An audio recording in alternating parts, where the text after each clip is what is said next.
بسم الله الرحمن الرحيم. عن أبي هريرة رضي الله عنه أنه سمع النبي صلى الله عليه وسلم يقول: إن ثلاثة من بني إسرائيل أبرص وأقرع وأعمى أراد الله أن يبتليهم فبعث إليهم ملكا فأتى الأبرص فقال: أي شيء أحب إليك؟ قال: لون حسن وجلد حسن ويذهب عنا الذي قد قدرني الناس. فمسحه فذهب عنه قدره وأعطي لونا حسنا. قال: فأي المال أحب إليك؟ قال: الإبل أو قال البقر. شك الراوي إلى آخر الحديث. توجہ فرمائیں.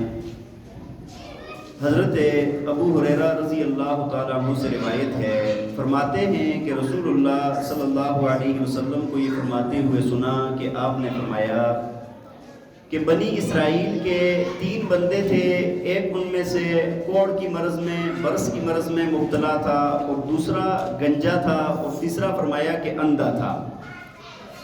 فرمایا کہ اللہ تعالیٰ نے ان کی آزمائش کرنا چاہیے تو ان کے پاس اللہ نے ایک فرشتہ بھیج دیا.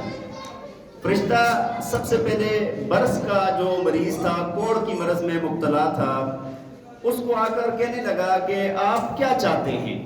اس نے کہا: جی میں یہ چاہتا ہوں کہ میری جلد اچھی ہو جائے، میری رنگت اچھی ہو جائے، یہ جو مصیبت ہے کہ جس کی وجہ سے لوگ مجھ سے نفرت کرتے ہیں یہ مجھ سے دور ہو جائے. فرمایا کہ فرشتے نے اس پر ہاتھ پھیرا تو اللہ تعالیٰ نے اس کو خوبصورت جلد عطا فرما دی، خوبصورت رنگت عطا فرما دی. پھر فرشتے نے پوچھا کہ تجھے کون سا مال پسند ہے؟ وہ کہنے لگا کہ مجھے اونٹ پسند ہے، یا راوی کہتا ہے کہ کہا کہ مجھے گائے پسند ہے. تو فرمایا کہ اللہ کے حکم سے اس فرشتے نے ان کو 10 ماہ کی حاملہ اونٹنی دے دی اور کہا کہ اللہ تعالیٰ تیرے مال میں برکت عطا فرمائے. فرمایا کہ پھر اس کے بعد فرشتہ گنجے شخص کے پاس گیا اور اس کو جا کر پوچھا کہ بھائی تجھے کیا چاہیے، تم کیا چاہتے ہو؟ فرمایا کہ وہ کہنے لگا کہ مجھے اچھے بال چاہیے تاکہ جس کی وجہ سے لوگ مجھ سے دوری اختیار کرتے ہیں، نفرت کرتے ہیں، وہ بات دور ہو جائے. فرشتے نے ہاتھ پھیرا تو اللہ تعالیٰ نے اس کو اچھے بال عطا فرما دیے. فرمایا کہ اس کے بعد اس کو فرشتے نے پوچھا کہ آپ کو مال کون سا پسند ہے؟ وہ کہنے لگا مجھے گائے پسند ہے. فرمایا اس کو گابن گائے اللہ کی طرف سے دے دی، اور ساتھ فرشتے نے کہا کہ اللہ تعالیٰ آپ کے مال میں برکت عطا فرمائے. تیسرے شخص کے پاس فرشتہ جاتا ہے جو اندھا ہے، اس سے جا کر پوچھتا ہے کہ آپ کیا چاہتے ہیں؟ انہوں نے کہا: جی مجھے آنکھیں چاہیے کہ تاکہ میں دنیا کو دیکھ سکوں. تو فرمایا کہ فرشتے نے ان کی آنکھوں پر ہاتھ پھیرا تو اللہ تعالیٰ نے ان کی آنکھوں میں بینائی عطا فرما دی. اس کے بعد فرشتے نے پوچھا کہ آپ کو مال کون سا پسند ہے؟ وہ کہنے لگے کہ مجھے بکریاں پسند ہیں. فرمایا کہ اس کو ایک گابن بکری دے دی اور ساتھ دعا کی کہ اللہ تعالیٰ آپ کے مال میں برکت عطا فرمائے. اب یہ تینوں شخصوں کو یہ کہہ کر وہ فرشتہ چلا گیا. اللہ تعالیٰ نے آزمائش لینی تھی ان سے، اور اللہ نے ایسی برکت دی کہ ایک بندے کے نا پورا ایک جنگل اونٹوں سے بھر گیا، مطلب ایک وادی پوری اونٹوں سے بھر گئی، اس کی اتنے زیادہ اس کی اونٹوں میں برکت آ گئی. دوسرے کے گائے نے بچے دیے آگے، اتنی برکت آ گئی کہ پوری ایک وادی بھر گئی. اسی طرح بکری والوں کی بکریوں کے اندر اتنی برکت آئی کہ وہ بھی ایک وادی اس سے بھر گئی. اب اللہ تعالیٰ نے دوبارہ اس فرشتے کو بھیجا، اور یہ فرشتہ آیا، پہلے شخص کے پاس آیا اور آ کر اس کو کہنے لگا کہ بھائی آپ کو اللہ نے یہ مال عطا فرمایا ہے اور میں سفر پر ہوں، میرے پاس اس وقت سفر کرنے کے لیے اللہ کے سوا اور آپ کے مدد کے علاوہ میرے پاس کوئی آسرا نہیں ہے، تو آپ مجھے ایک اونٹ دے دیں، اللہ کے نام پر مجھے ایک اونٹ دے دیں تاکہ میں اپنا سفر کر سکوں. وہ کہنے لگا کہ بھائی، اور ساتھ ہی کہتا ہے کہ یہ میرے باپ دادا نے مجھے دیا ہے، اور یہ وہ فرشتے نے کہا نا کہ آپ کے اوپر بھی مشکلات گزری ہیں، کہنا نہیں یہ تو میرے باپ دادا نے مجھے دیا ہے، ہاں جی، اور پیچھے سے بڑے مالدار ہوں، میرے اپنے بڑے حالات ایسے ہیں ویسے ہیں، میں آپ کی مدد نہیں کر سکتا. تو فرشتہ کہنے لگا کہ آپ وہی نہیں ہے کہ جس کو برس کی بیماری تھی؟ مجھے تو لگتا ہے کہ آپ کو میں نے دیکھا ہوا ہے، آپ مجھے وہی لگتے ہیں جس کو برس کی بیماری تھی. آگے سے انکاری ہو گیا. اب جب اس نے انکار کیا تو فرشتے نے کہا کہ اللہ تعالیٰ اگر تو جھوٹ بولتا ہے تو اللہ تعالیٰ تجھے اسی حالت پر کر دے جیسا تو تھا. دوسرے شخص کے پاس گیا جس کو گائے دی تھی، اس کو جا کر کہا، یہی بات پیش کی کہ بھائی میں اس طرح مسافر ہوں، اللہ کی اور آپ کی مدد کے علاوہ میرا کوئی اور آسرا نہیں ہے، مجھے ایک گائے دے دے۔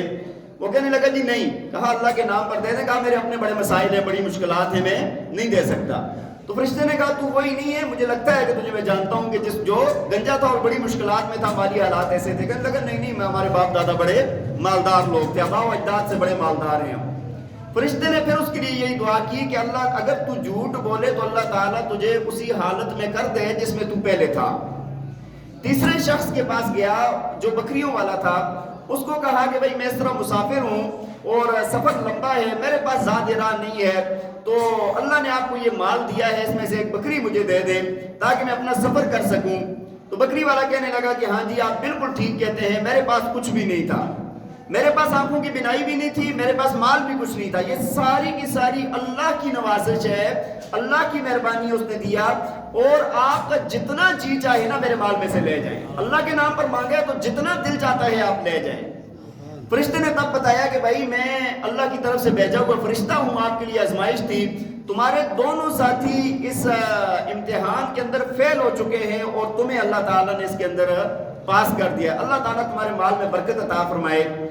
اب پہلے جو دونوں تھے نا وہ تو اپنی دوسری اسی حالت پر آ گئے، ان کا سارا مال تباہ و برباد ہو گیا، اور اس بندے کے مال کے اندر اللہ نے برکت عطا فرما دی۔